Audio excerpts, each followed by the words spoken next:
다 찾으셨나요? 예. 출애굽기 28장 1절 다 같이 한 목소리로 봉독하겠습니다. 너는 이스라엘 자손 중 내 형 아론과 그의 아들들 곧 아론과 아론의 아들들 나답과 아비후와 엘르아살과 이다마를 그와 함께 내게로 나오게 하여 나를 섬기는 제사장 직분을 행하게 하되. 아멘. 말라기서 3장 17절에서 18절까지 말씀입니다. 말라기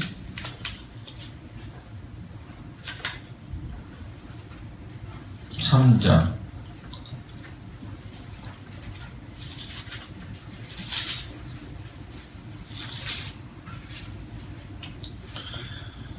말라기서 3장 17절에서 18절 두 절이니까 다 같이 봉독합니다.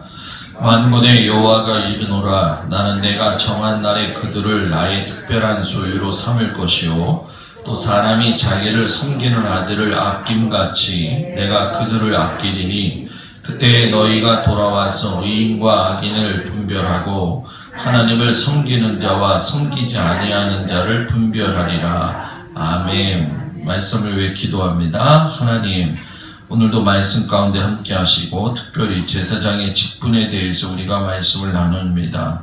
하나님께서 구별한 그들의 삶과 또 구별되어진 성도인 우리들의 삶이 어떻게 닮아가야 될까? 아버지 하나님, 귀를 열고 듣게 하시고 깨닫게 하여 주옵소서. 예수님의 이름으로 기도드렸습니다. 아멘. 할렐루야. 아멘. 오늘은 제사장의 직분에 대해서 좀 이야기를 나누려고 합니다.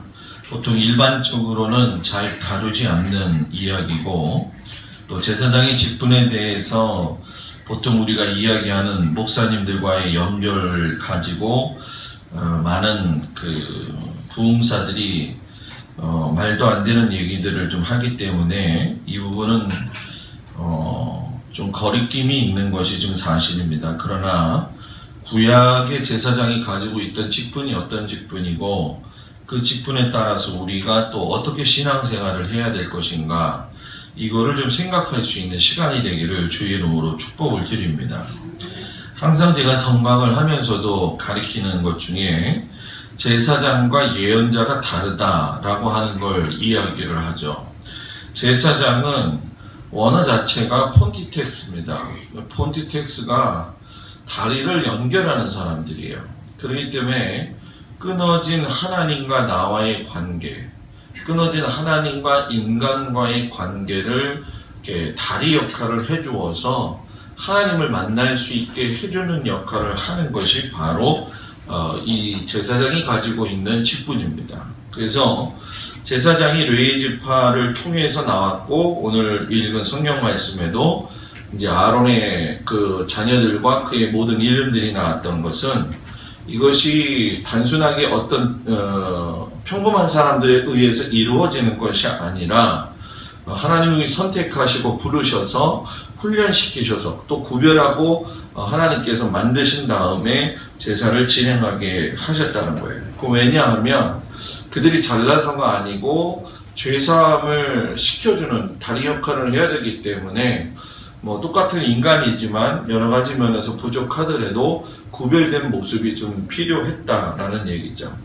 또 예언자들 같은 경우는 우리가 조금은 좀 다른 의미입니다.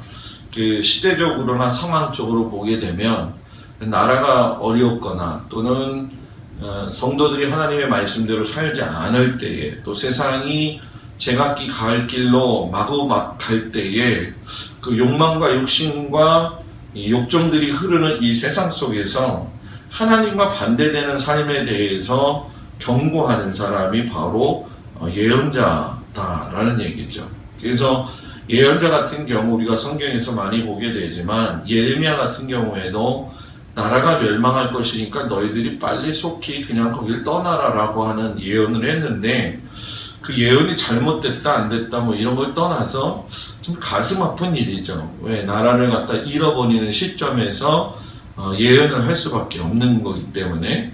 그러니까 그런 부분에서 본다고 한다면은 제사장은 제사장 나름대로 어려움이 있죠. 왜냐하면 자기가 부족함에도 불구하고 백성들의 죄를 사함받기 위해서 이번 주에 우리가 이제 대속죄 설교를 이제 나누겠지만 자기의 목숨까지 내놓아야 되는 그러한 좀 아픔이 좀 있고, 또 예언자 같은 경우에는 자신 스스로가 하나님한테 선택되어져서 하나님의 말씀을 전할 때에 얼마든지 죽을 수 있는 상황들이 있는, 그래서 목숨을 내놓을 수밖에 없는 상황들이 있었다는 거예요. 그렇기 때문에 엄격히 말하게 되면 요즘 같은 경우에 목사들이 해야 될 역할이 무엇이냐, 제사장 역할을 해야 되느냐, 예언자의 역할을 해야 되느냐. 목사의 역할은 제사장의 역할과 예언자의 역할을 갖다가 동시에 가지고 있어야 되고, 그것이 균형을 이루어져 가야 된다는 거죠. 그런데 우리가 신앙생활 하면서 그렇지만은 듣기 좋은 소리는 얼마든지 받아들일 수가 있습니다. 그런데 듣기에 좋지 않은 소리들 같은 경우에는 듣기를 거부하는 경우가 많이 있죠. 그렇기 때문에 제사장의 입장에서 목사가 말씀을 전할 때는 죄를 용서함 받는 것에 대한 위로 때문에 기분이 좋지만, 예언자적인 입장에서 보아서 미래를 향해 갈 적에 현재의 모습을 바꿔야 된다라고 하는 이야기를 들을 적에는 솔직히 마음에 부담이 되고 듣기 싫을 때도 있는 게 사실입니다. 그러나 중요한 것은 목사가 이런 부분에 대해서 균형을 갖지 않게 되면 하나님이 말씀하신 본질에서 좀 흐트러지는 그런 말씀을 전하게 되어져 있다는 거예요. 그래서 여러분들도 이런 부분들에 대해서 같이 고민을 하기보다는 받아들이고 순종하고 기도할 수 있고 또 변화되어질 수 있는 은혜가 있기를 주의 이름으로 축복을 드립니다. 성경에 보게 되면 우리가 오늘 출애굽기 28장 1절을 보면서 아론과 그의 가정이 이제 제사장의 가정으로서 분별이 되어져서 가는데, 이제 시작은 그렇게 되어졌죠. 그래서 레위지파를 통해서 하나님이 쭉 보게 되면은 계속적으로 이스라엘 백성들을 인도하시죠. 성막이라든가 성전이라든가 최고의 정점이었던 것이 이제 바로 다윗과 솔로몬 시대 때의 성전이었었는데, 문제는 그 다윗과 솔로몬의 성전이 멸망이 되면서부터 이제 남유다 왕국과 북이스라엘로 남기고, 그리고 아수르와 바벨론에 의해서 나라가 멸망이 되어질 적에 성전 자체가 없어지게 됐죠. 그러면서 뭐 잠깐 느헤미야 시대 때에 성전이 뭐 이제 건축되기도 했다 이렇게 얘기를 하지만, 정확하게 어떤 의미를 가지고 있을 수 있는 그런 성전은 아니었던 게 사실이에요. 자, 왜 이런 이야기를 하느냐? 나라가 망하니까 제사장의 의미가 축소가 되어지게 됐다라는 거예요. 원래 이스라엘 백성들이 그렇지만은 뭐 우리들도 똑같죠. 내가 하나님의 자녀입니다 라고 하는 마음을 가지고 있는데, 이것이 세상 사람들과 구별됐다라는 거거든요. 그러니까 구별됐다는 입장에서 좋은 의미는 하나님께서 차별하지 아니하시고 구별하셔서 우리를 불러주셔서 감사한 것이고, 조금 좀 뭐라고 해야 될까요? 좀 자기를 나타내는 입장에서 본다면 유대인들의 지금 계속 주장하고 있는 그 선민 사상에 대한 잘못된 의식이 들어갈 수가 있다라는 얘기죠.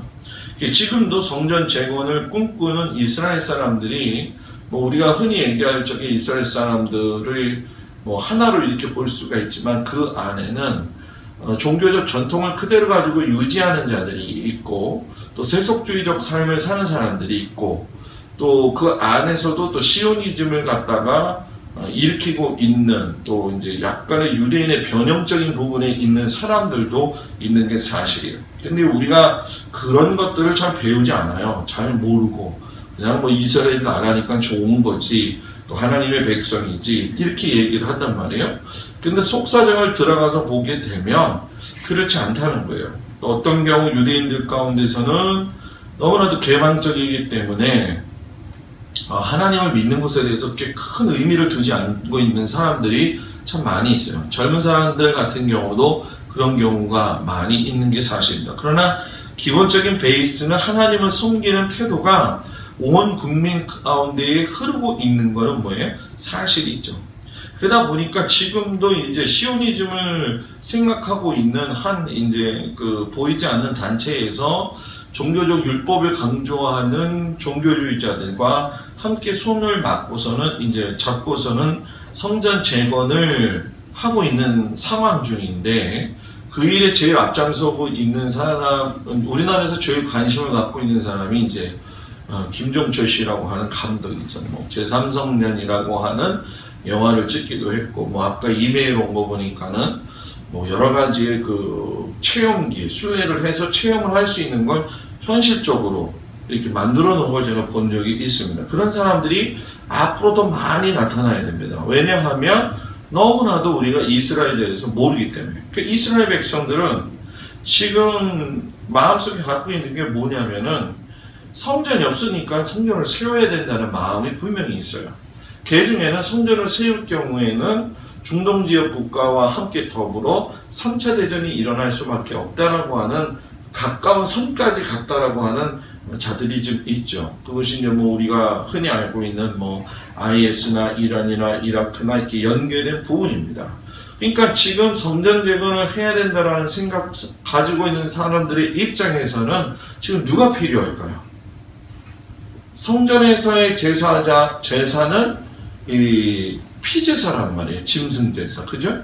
양과 염소, 그죠? 비둘기, 이런 것을 갖다 바치는 거기 때문에 성전이 세워지게 되면 분명히 그 제사는 복원이 되는 거예요.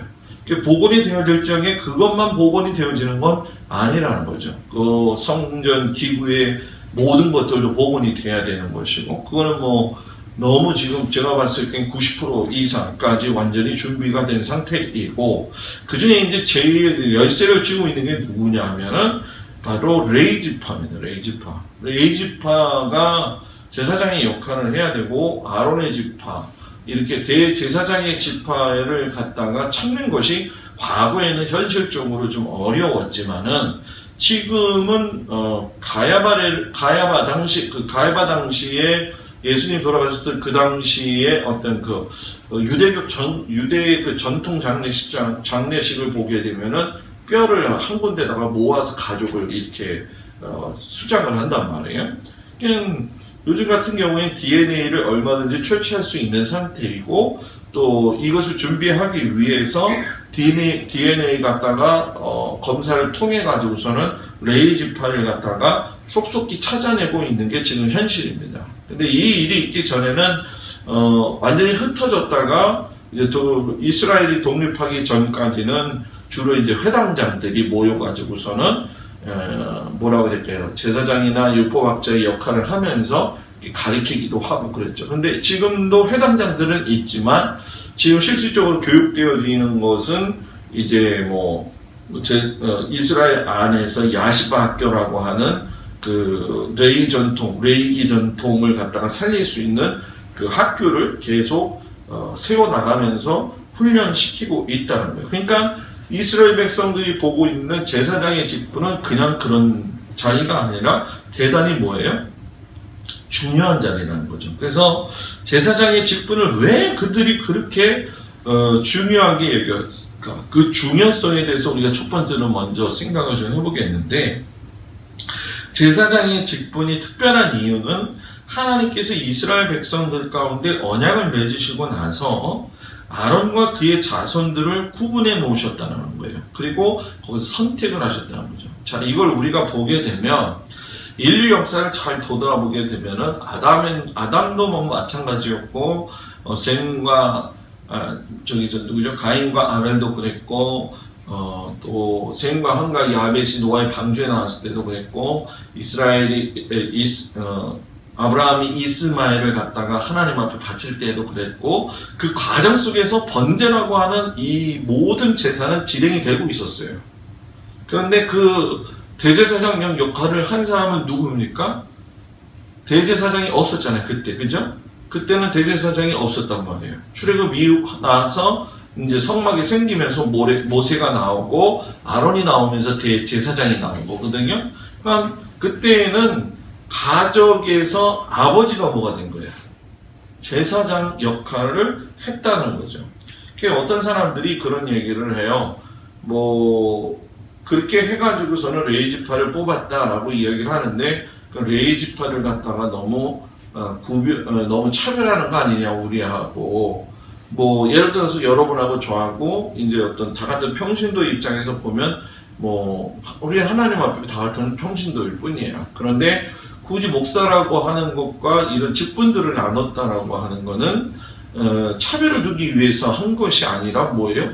구별을 하기 위해서 만들었다는 거죠. 그런데 이 점을 잘 모르기 때문에 자꾸 차별화시키고 또 성도들도 그렇고 목사들도 그렇고 이 부분에 대한 것을 정확하게 이해하지 못하고 서로 오해를 하고 있는 경우가 많이 있다는 거예요. 그러니까 레위지파도 아론에서 뽑을 적에 하나님께서는 여러분 뭐예요? 그들을 차별한 게 아니라 구별을 했어요. 그러면 왜 레위지파를 갖다가 제사장 지파로 만들었느냐? 우리가 그거에 대한 궁금성이 있죠. 그죠? 하고 많은 그 수많은 지파들 12지파 가운데 왜 레위지파를 갖다가 대제사장의 그 반열로 만들었게 되냐? 이거는 뭐 제가 누차 여러분들한테 이야기하지만 미드라시에서만 볼 수 있는 특별한 경우입니다. 그래서 우리 교회 같은 경우에 미드라시라는 게 뭔지를 알지만 일반적인 교회에서는 미드라시에 대한 오해나 이런 생각들을 잘 못하고 있어요. 미드라시에서 보게 되면 아론이 금송아지 우상을 만들었을 때에 그때에 반대했던 지파가 레위 지파였고 모세가 내려와 가지고서는 그 우상 숭배를 했던 모든 자들에 대해서 죽이라고 했을 적에 제일 먼저 칼을 뽑고 죽인 사람들이 누구냐면 레위 지파였어요. 그렇기 때문에 그들의 어떤 경건함과 거룩함과 구별됨이 결국 하나님 앞에 쓰임받았다는 얘기예요. 자, 이거 오늘날 우리에게 무슨 의미를 주고 있느냐? 예수 믿는 사람 참 많아요. 교회 참 많아요. 성도들 참 많아요. 근데 정말 중요한 게 뭔지 아십니까? 하나님을 위해서 준비되어 있는 자가 있어야 된다는 거예요. 하나님을 위해서 준비되어 있는 교회. 단순히 어떤 교회가 예배드리는 그 현장이 아니라 하나님을 위해서 준비되어져 있고 하나님을 위해서 내 인생을 살 수 있는 그런 모습들이 있어야 된다는 거죠.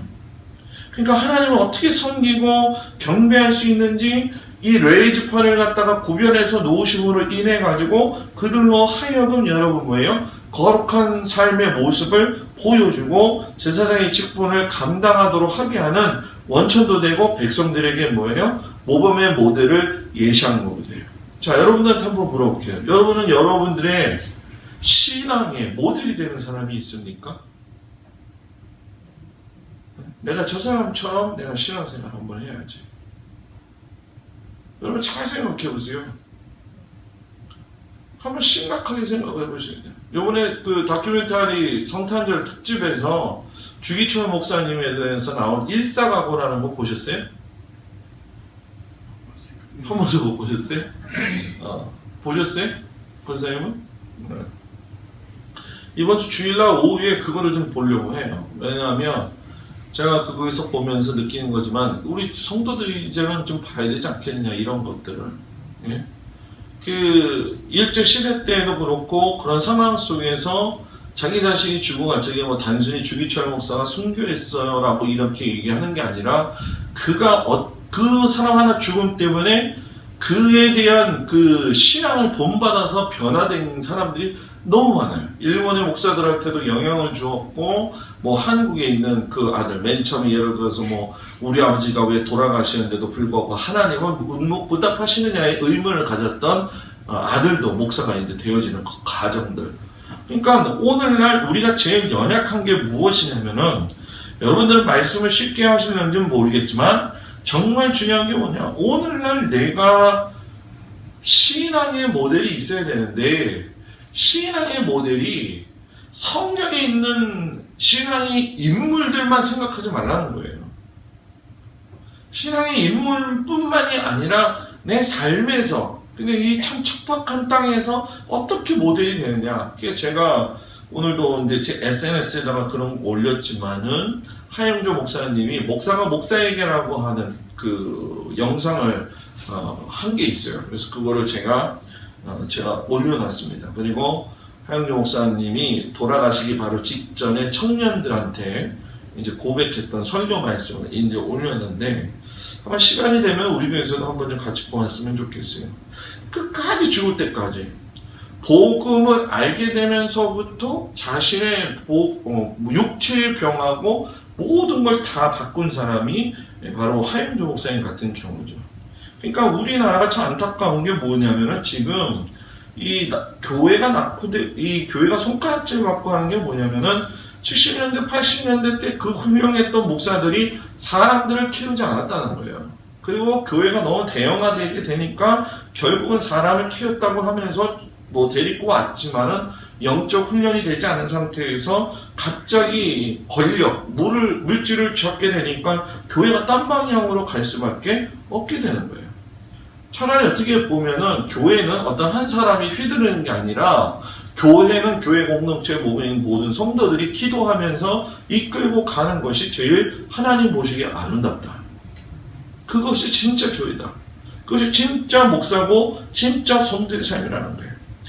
굳이 28장 1절에 가가지고 하나님께서 모세에게 말하기를 너 형 아론 그리고 그의 아들 아론의 아들들 나답과 아비유 그리고 엘르아살 이다말, 나답과 아비유는 죽었잖아요. 그죠? 그래서 엘르아살과 이다말을 내게로 데리고 와라. 그리고 내가 제사장을 직분을 행하게 할 거다라고 이야기했어요. 그러니까 직분을 행하게 한다라는 거는 규정이 있다는 얘기예요. 규정이 있다는 얘기는 뭐냐면 제사장만이 가지고 있는 규정으로서의 어떤 혈통이라는 거예요. 예를 들어 우리나라 같은 경우도 마찬가지 아니겠어요?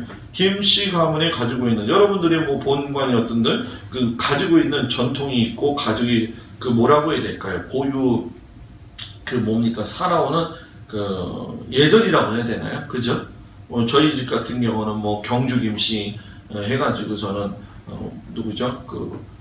김알지라고 하는 사람의 후손이고 경주 김씨의 왕손의 자녀다. 이렇게 해가지고 저도 몇 대손 뭐 이게 있어요. 저희 할아버지가 돌아가신 전에 저한테 그걸 다 보여주고 가르치신 적이 있는데 전혀 생각이 안 나요 지금은.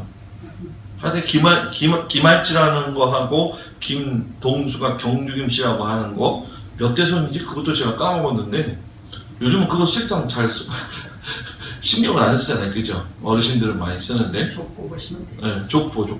근데 족보도 저는, 한 번인가 딱 봤어요. 저희 큰아버님이 한 번 딱 가지고 계시는데, 펼쳐가지고 제 이름만 가르쳐 주시더라고요. 근데 이게 무슨 다이어그램도 아니고 무슨 뭐 도표가, 이제 옛날식이 아니에요. 저희 경주교시 해놓고 보니까 완전히 이 도표식으로 다 해놔주셨더라고요. 근데 뭐 그런 건 고사하고 제가 왜 그런 얘기를 하냐면, 그건 뭐냐면 고유의 그 혈통이 가지고 있는 거거든요. 그죠? 그런 것처럼 제사장들도 그런 고유의 혈통을 가지고 내려왔다라는 거예요. 그렇기 때문에 다른 사람들하고 비교했을 적에는 분명히 뭔가 다르다는 거예요. 그러면 목사님, 우리는 제사장들이 아닌데 왜 이 설교를 합니까? 이렇게 이야기할 거예요. 그거는 구약적 개념에서의 제사장이고 우리는 오늘 하나님을 믿는 자녀로서 구속받은 하나님의 자녀로서의 많은 제사장과 같은 믿음의 생활을 해야 되는 거예요. 우리가 다른 사람들, 세상 사람들하고 구별되어져 있다는 걸 알아야 돼요. 이걸 알지 모르면 여러분 뭡니까? 신앙생활을 하는데 세상 사람들보다도 더 못하고 세상 사람들보다도 더 감정이 악한 그런 삶을 살 수가 있다라는 거예요. 그러니까 제사장들이 어떻게 했느냐를 보고 우리가 그렇게 살아야 된다는 거예요. 제사장들이 제일 중요한 게 뭐냐면 그들의 삶이 결코 편안하지 않았다는 얘기예요. 여러분 지금이야 우리가 뭐 풍족하다고 이야기를 하지만은 우리가 한말서부터 우리나라가 기독교가 들어오고 뭐 하는 과정 속에서 보게 되면은 목사님들 얼마나 고생했을까. 그때는 백성들도 고생을 많이 했고 그죠? 그리고 뭐 70년, 60년대 보릿고개 넘고 뭐 70년대, 80년대 오면서 진짜 지금도 시골 산골에 가면은 너무 어렵게 목회하시는 분들이 있는 게 사실이에요. 제사장들의 삶이 결코 편안하지는 않은 거죠. 그러니까 내가 예수 믿는 것 자체가 삶이 참 어렵고 힘들 때가 많이 있는 게 사실이에요. 그죠? 여러분들도 절제하고 사느냐고 얼마나 힘들겠어요. 그죠? 그죠? 막 술 한잔 걸치고 세상 다니고 싶고 내가 할 말 좀 다 하고 싶고 다니고 싶고 그죠? 승질나면 저것이 나한테 나를 무시하면서 막 싸우고 싶을 때도 있는 게 뭐예요? 사실이라는 거예요. 근데 목사 같은 경우도 뭐 솔직히 그렇게 할 수 없잖아요. 그죠? 목사가 조금 언성 높이면은 야 우리 목사님은 사랑이 없어. 우리 목사님은 불같은 사람이야. 뭐 이렇게 얘기하잖아요. 그죠? 근데 여러분 이거 딴 거하고 투영해봐요. 여러분들이 나가세요. 세상 사람들하고 부딪힐 때 승질 한번 내지 않고 목소리만 크게 해도요. 아, 저 예수 믿는 사람이 왜 저렇게 목소리가 크냐? 똑같아요, 여러분. 왜 이거를 모르냐는 거예요. 그러니까 제사장이 그런 상황 속에서 뭘 했느냐? 하나님을 섬기는 사역 가운데 그 최우선순위가 다른 게 아니라 무조건 하나님이었어요. 무조건 하나님. 무조건 하나님. 이거는 부르심에 대한 소명이 있지 않고는 할 수가 없어요. 부르심에 대한 소명. 그게 뭐 진짜 우리가 저기 누구냐 하영정 목사 아까 그 이야기 들으면서 저도 너무 이제 웃었는데 목사들은 다 그런 것 같아요. 진짜 그 여호와 뭐죠 그 연예인들 교회 세웠을 때 프라이보이 곽규석 씨 그리고 뭐예요 그 누구죠 네, 구봉서 씨 뭐 이런 분들 또 뭐 가수 누구 뭐 윤복희 씨 뭐 이런 분들 다 이 세상적 사고방식이 가지고 있는 이 사람들을 갖다가 밤 1시 2시 되면 술 많이 취해가지고서 전화 온대요. 목사님 이 양이 이렇게 아파서 죽겠는데 목사님 어떻게 편안히 주무실 수가 있습니까? 이렇게 얘기를 하는 거야. 이렇게 아니 자기들은 밤에 생활하기 때문에 눈이 말똥말똥 떠 있는데 자기는 자고 새벽기도 해야 되는데 그리고 연예인이니까 받아먹기만 했어. 그래가지고서는 뭡니까? 교회에서도 헌신도 충성도 안 한다는 거예요. 의자도 맨날 목사님이 피고 뭐 그랬다는 거죠. 그러니까 제가 그 모습 보면서 목사님 그런 얘기 하시더라고요. 목회 정말 이렇게 힘든 거라고. 제가 그랬어요. 내가 그 속 압니다. 저도. 네? 그 속 압니다. 그러니까 아까 제가 가르쳤던 애가 이제 수련목에서 힘들어서 나와가지고 의정부 쪽에다가 목회를 하는데 맨날 온다고 해놓고 안 오고 그랬거든요. 오늘 연락이 왔더라고요. 그래서 야, 목사님은 약속을 안 지키는 사람하고는 상대를 안 하는 거 너 알지 않냐. 그랬더니 진짜 꼭 오겠다고. 진짜 꼭 오겠다고. 목사님의 케어가 필요한 상태입니다. 지금. 걔는 전적으로 제가 가르쳤었거든요. 완전히 여러분 세상 말로요. 진짜 밤에 오토바이 타고 돌아다니고 진짜 이거 진짜 힘든 아이였어요. 그런데 지금 이제 목회가 뭔지를 아는 거예요. 뭐 알기는 뭘 알아요, 솔직히 그죠? 저도 아직 잘 모르고 있는데 그러면서 인생 다 산것 같고 뭐 득도한 것처럼 목회 그래서 제가 거기다 썼어요. 야 웃기지 말고 오기나 해. 네? 네가 목회를 알아? 아직 몰라. 그런 얘기예요. 여러분들도 마찬가지잖아요. 자식들 보면 네가 아버지의 삶을 알아? 그거 똑같은 거죠. 그렇기 때문에 여러분 우리가 하나님께서 부르셨다라고 하는 그 분명한 제사장의 마음을 가지고 신앙생활을 하지 않으면 우리는 세상 사람들하고 다를 바 없습니다. 네? 이거 분명히 알아야 됩니다. 이것을 세상 원칙적으로 살았다고 한다면 우리는 제사장의 직분을 포기해야 되고 성도로서의 삶을 포기해야 되는 거예요. 저도 마찬가지 아니겠어요? 제가 목회의 길을 걸어가는 것이 쉽지 않는다는 건 당연한 거였고 저 같은 경우는 또 특별한 케이스이기 때문에 많은 훈련을 받았던 게 사실입니다. 제 실수도 있었지만 저 우여곡절 끝에 지금까지 이렇게 하나님께서 인도하셨을 때에는 진짜 어떻게 보면 속이 상할 때도 있지만 제가 지금 고백하는 건 하나님이 인도하셨다. 하나님 아니면 내가 어떻게 목회할 수 있느냐. 진짜 제가 목회 안 하려고 막 2-3번씩 도망다닐 적에 막 쓰러뜨리지 않으시나 뭐 별일 아주 많이 있었죠. 여러분들도 믿음을 놓치고 싶을 때가 있을 거예요. 그죠? 그죠? 그러나 놓치지 마십시오. 분명히 뭔가 있다는 거예요. 제사장이 그러면 하는 일이 뭐였겠냐는 거예요. 하나님을 섬기는 사역자였다는 거예요. 이게 기본적으로 임명되는 게 아니라 가문에 따라서 태어난다고 하는데 문제는 뭐냐면 아까 권사님 말씀하신 것처럼 나라가 사라졌으니까 족보가 있어요, 없어요? 족보가 없는 거예요. 족보가 없는데 바벨론 포로 시대가 끝나가지고서 이스라엘로 귀환하면서 성전을 만들어야 되는데 이게 뭐 제사장 가문이라고 와서 오는 사람들은 너무 어마어마한 거예요. 그런데 뭐예요? 이게 진짜인지 가짜인지 뭐예요? 증명할 만한 뭐가 없어요. 족보가 없는 거예요. 족보가 없는 거예요. 그러니까 뭐 뭡니까? 그 영적인 어떤 질서라든가 이런 것들이 다 뭡니까? 혼돈이 되어지고 무질서하게 됐다는 거죠. 그러니까 그 속에서 여러분 얼마나 힘들었겠냐고. 근데 그 족보를 가지고 와서 정확하게 대고 하는 사람들의 또 특징들은 여러분 대단히 헌신적이었다는 거예요. 그래서 그 헌신이 있는 것이 하나님 믿는 백성들이 가지고 있어야 될 본분이에요, 여러분. 이것은 이 헌신할 수 있는 마음은, 남을 도울 수 있는 마음, 남을 배려할 수 있는 마음은 여러분 윤리적 차원에서 더 높이 올라가야 돼요. 예수 믿는 사람은. 그것은 예수를 믿는 내가 하나님의 백성이라고 하는 것을 분명히 보여주는 것이기 때문에. 그리고 여러분들한테 제가 좀 어려운 이야기를 했었지만, 제사장들이 이제 아까 이야기했던 그 이다말, 엘르아살, 이렇게 이제 나답과 아비후는 죽었단 말이에요. 그죠? 그러면 이 엘르아살하고 이다말이 자녀들을 계속 낳았을 거 아니에요. 그죠? 자녀들을 계속 낳았으면은 제사장으로서의 역할을 해야 되는데, 이 레위지파가 자식들이 많아지게 될 경우에는 그것을 분담해서 해야 되는 거예요. 혼자 하는 게 아니라. 그래서 그걸 나누어서 일하는 걸 갖다가 일하는 그거를 뭐라고 얘기하냐면 반차라고 이야기를 했어요. 반차.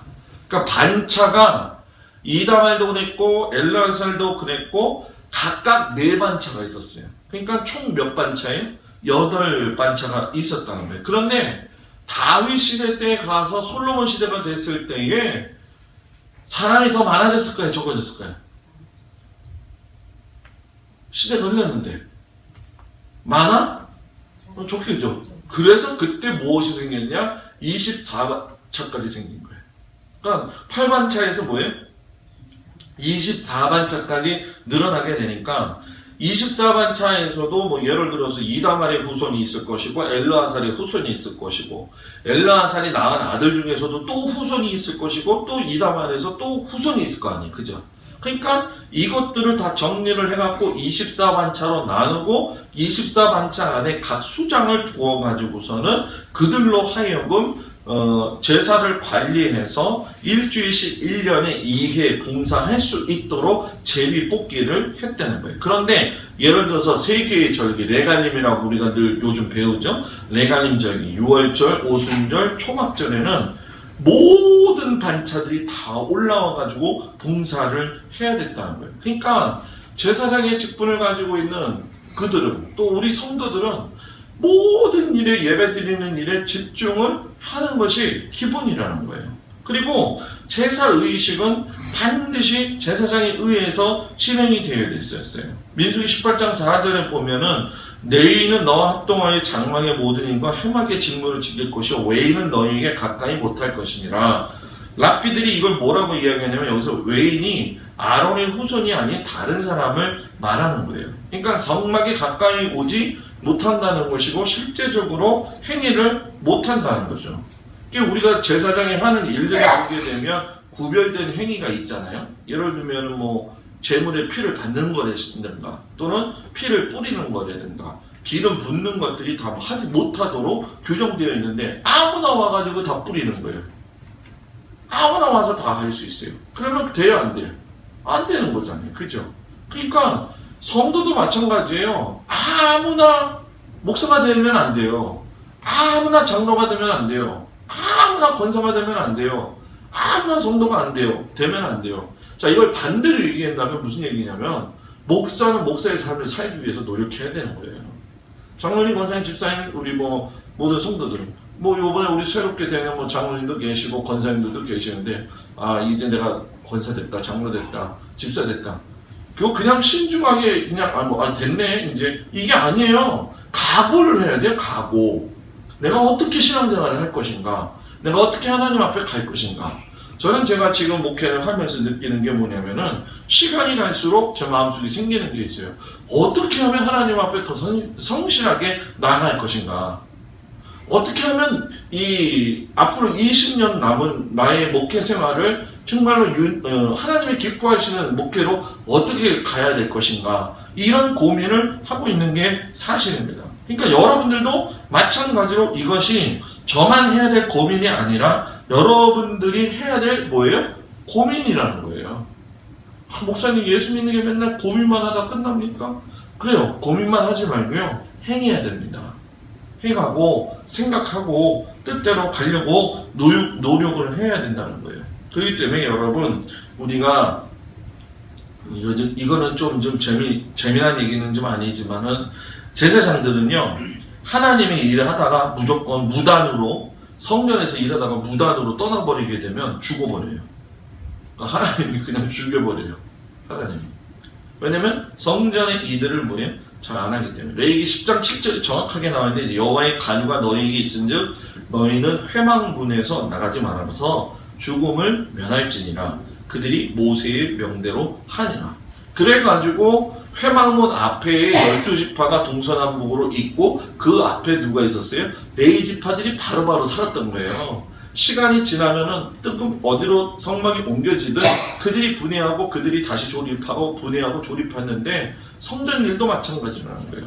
그러니까 떠나갈 적에도 그리고 예를 들어서 이제 부모님이 돌아가셨다. 그럴 적에도 실상은 이제 가서 장례를 치러야 되잖아요. 그죠?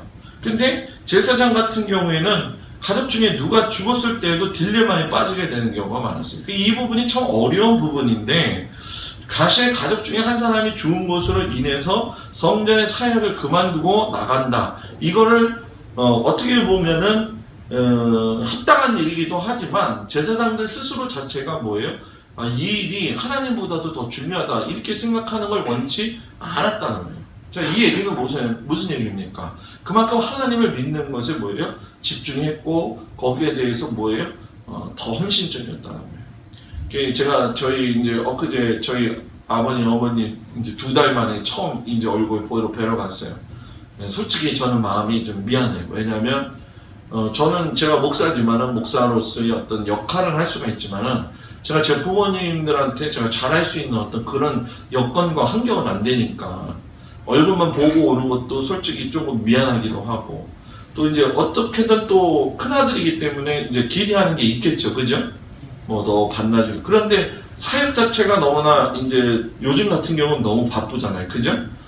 그냥 당일 구역회 뭐 송구영신 예배 또 이제 다음 주 신년 집회까지 막 가고 그러면 뭐 정신없이 막 시간이 지금 흘러가요. 저한테는요. 여러분들은 어떤지 모르겠지만 그러면 그때 이제 뭐 어떨 때는 이 목사로서의 역할을 하면서 아버지 어머니를 잊어버릴 때가 있는 게 사실이고 그러다가 또 이제 갑자기 생각나기도 하고 그런 마음이 들 때가 좀 있는 게 사실이에요. 근데 여러분들도 뭐 목사가 그러니까 그렇게 살아라 그게 아니라 여러분들도 주님을 위해서 애쓰고 수고하세요. 세상 일이 잊어먹을 수 있어도 하나님에 대한 일을 잊어버리지 않기를 주의 이름으로 부탁을 드립니다. 그리고 제사장은요 아무나 되질 않아요. 6가지 조건이 있는데 말을 더듬는 사람은요 제사장 하면 안 돼요. 말을 더듬는 사람. 그리고 신체적인 질병을 갖고 있는 사람, 예를 들어서 뭐 손이나 발에 문제가 있는 사람들, 또 그 사람의 자녀가 제사장이 되지 못하게 하는 죄를 범한 경우, 또 제사장인데 자기 마누라가 죽었어요. 그런데 다른 이혼녀하고 결혼을 하면은 아들이 제사장이 될 수 있어요, 없어요? 될 수가 없어요. 손이 부정한 사람, 물두멍이에 가서 손을 씻지 않는 사람들, 13세 이하의 사람은 될 수가 없어요. 그리고 술 취한 사람. 그러니까 제사장들이 사역되기 전에 절대로 포도주 마시면 안 됩니다. 그 양도 딱 정해졌어요. 계란 껍질의 1과 2분의 1만큼. 얼마나 돼요?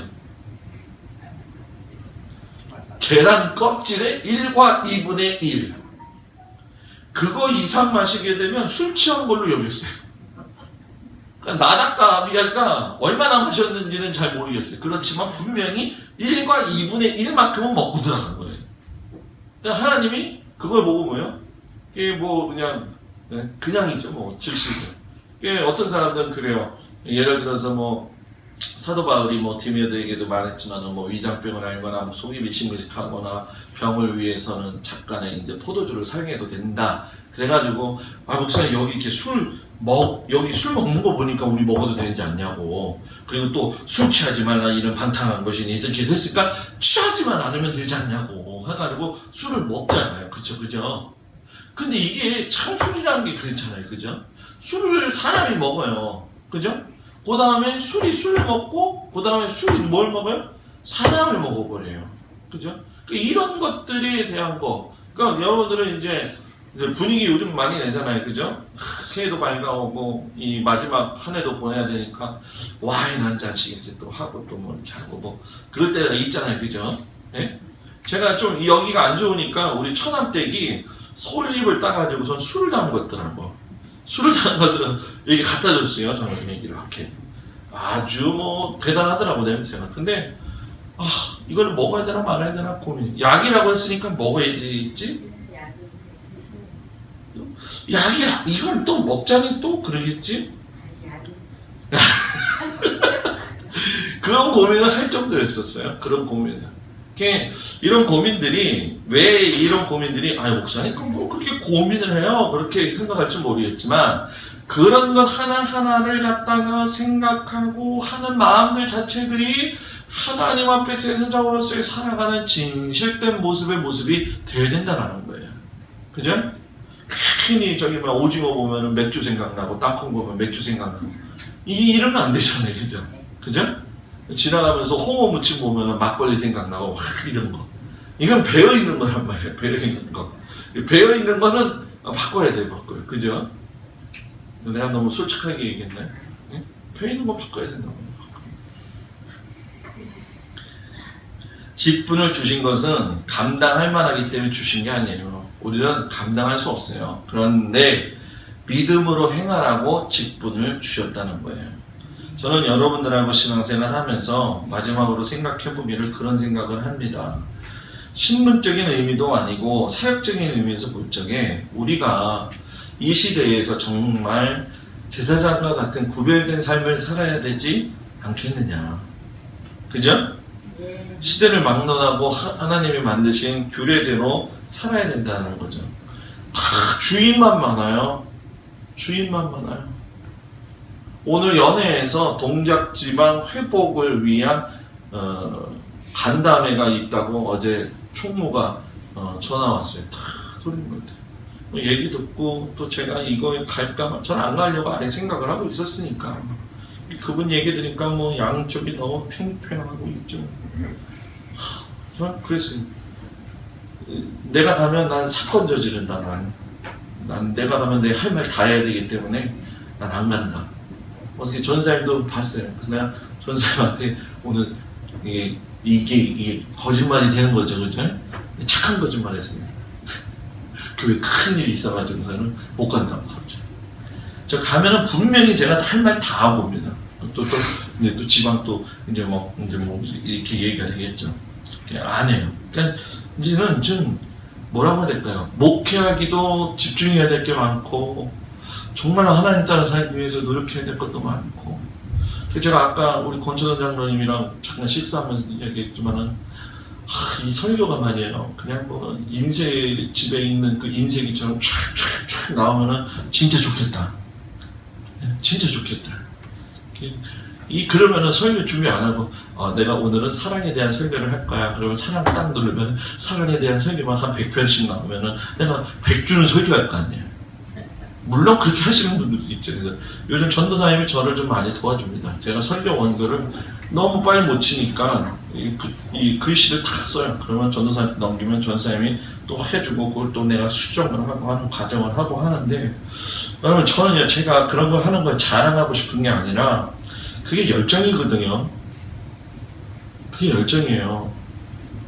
무언가 놓치지 않고 하겠다고 하는 의지입니다. 저는 내년에 저희 뭐 장로님들도 그렇고 우리 성도들이 다 그런 마음을 가졌으면 좋겠어요. 방관하는 자세가 아니라 교회가 가야 될 길이고 교회가 해야 될 길이라고 한다면 진짜 여러분들이 두 발 다 먹고 두 손 다 먹고 자발적인 헌신을 가지고 하나님 앞에 나아갈 수 있는 거, 이게 필요하지 않겠는가. 제사장의 마음을 가지고 우리가 가야 되지 않겠는가. 이게 정말 필요한 때이다. 정말 필요한 때. 마지막 때가 가까이 올수록 우리는 더 깨어서 기도해야 될 줄 믿습니다. 사랑하는 여러분들이요, 여러분들이 제사장의 직분을 잘 감당하시고 하나님 기뻐하시는 일들을 하셔서 우리 참 은혜스러운 믿음의 교회가 되기를 주의 이름으로 축복합니다. 기도하겠습니다.